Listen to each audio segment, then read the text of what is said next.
dans la lettre de l'acheteur, le magazine des matières premières et des denrées alimentaires, une émission hebdomadaire à retrouver sur TV Finance. On retrouvera dans cette émission, on reviendra sur la transition agri-écologique avec notre invité Francky Duchâteau, et puis notre analyste Mathieu Driol reviendra avec nous, analysera pour nous deux cours de matières premières. On regarde avant ça quelques actualités liées aux matières premières, et d'abord le marché du blé qui est en mutation depuis quelques années, et les exportateurs, notamment la Chine, sont de plus en plus en demande de blé protéiné. Alors c'est un effort que doivent faire les professionnels français, notamment pour satisfaire cette demande.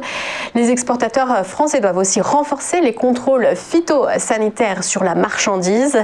La France, elle a des rares fournisseurs agréés capables de capter la robuste demande chinoise en termes de volume. Les exportations de blé français ont atteint un niveau historique de 2,5 millions de tonnes en 2020, et la concurrence est principalement australienne. Et au rayon fruits et légumes, c'est le chou-fleur qui voit son prix largement remonter suite à une récolte en repli de 8% et même 18% par rapport à la moyenne des 5 dernières années. Les températures élevées ainsi que la sécheresse de l'été ont handicapé les cultures. C'est notamment visible dans les Hauts-de-France qui ont eu recours à l'irrigation pour contrer le phénomène. Ce déficit de l'offre entraîne une remontée des prix de 24%.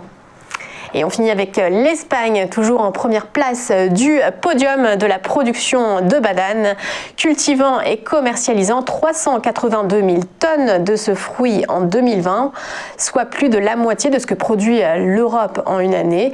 Et devant la Guadeloupe et la Martinique, deux départements d'outre-mer français qui sont toutefois comptabilisés de manière autonome par la Commission européenne. La banane espagnole est également celle qui est vendue la plus chère, bien plus chère que celle produite aux Antilles. Voilà qui nous a fait voyager. On va essayer de réfléchir à présent avec le think tank AgriD à retrouver tout de suite dans l'interview.